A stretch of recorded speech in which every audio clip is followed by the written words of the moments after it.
n'est-ce pas, de perfection, mais on y va tout doucement. Il y a des structures de contrôle qui sillonnent les commissariats et qui relèvent les fautes qui sont corrigées dans la et les mêmes entités, l'office de l'observatoire des lieux de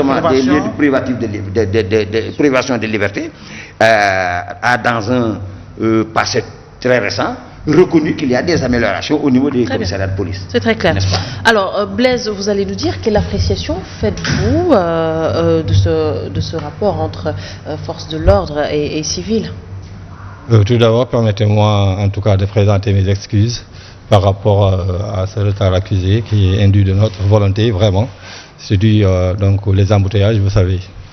Donc moi, d'emblée, vous me permettrez peut-être un peu de faire un clin d'œil à l'histoire, puisque dans ce domaine, il s'agit plutôt que, il s'agit très bien de comprendre que dès le XVIe siècle, plus précisément vers 1667, donc nous avons assisté en tout cas à la naissance de cette organisation, ou si vous voulez, institution dénommée police, la police, et dont le nom désigne en tout cas l'activité consistant à, en tout cas, versant vers la protection des personnes, des biens et bien entendu le maintien de l'ordre public.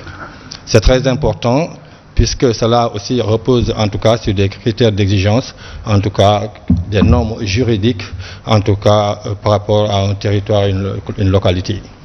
Donc c'est très important par rapport à notre posture, par rapport à votre question, puisque fondamentalement, j'aimerais bien que tout le monde puisse comprendre, que vous en conviendrez même avec moi.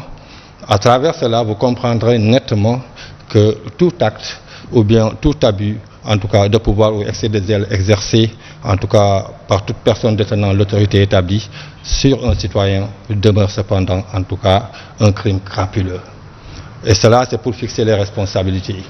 Parallèlement, c'est vrai que le citoyen, nous pensons, nous avons trouvé et considérons de même que c'est un devoir du citoyen, en tout cas, d'adopter cette posture, en tout cas, d'humilité, de soumission et de respect vis-à-vis de toute personne détentrice de l'autorité.